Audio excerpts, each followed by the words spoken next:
Simba, le fier roi de la savane, se retrouve un jour transporté dans un monde étonnant où la technologie moderne rencontre la nature sauvage.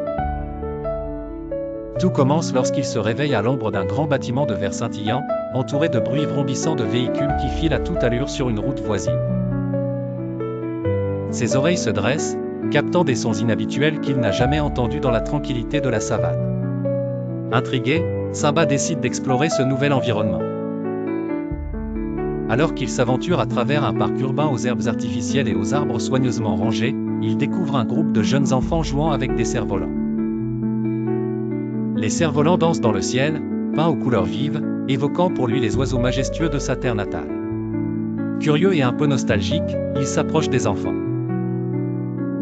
Ceux-ci, loin d'être effrayés, l'accueillent avec des sourires et lui tendent un cerf-volant, invitant le lion à se joindre à leur jeu.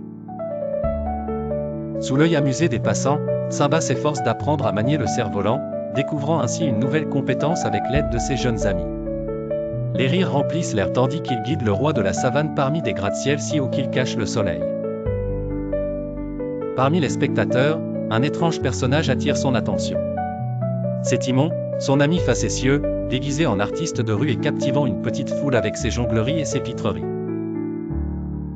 Quand Simba l'interpelle, Timon le rejoint rapidement, ravi de voir une figure familière dans cet endroit des paysans.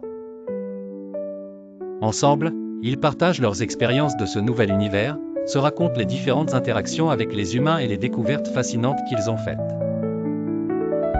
Ensemble, ils décident de retourner à la savane. Mais avant, Simba souhaite s'assurer que les enfants se rappellent que la protection des animaux et de la nature est primordiale. Avec Timon, ils orchestrent alors une petite leçon interactive, sensibilisant les enfants aux merveilles du règne animal et à l'importance de la conservation. Finalement, un coucher de soleil spectaculaire éclaire la ville. Simba et Timon, ayant créé des liens précieux avec les jeunes citadins, prennent alors un dernier regard sur ce monde moderne.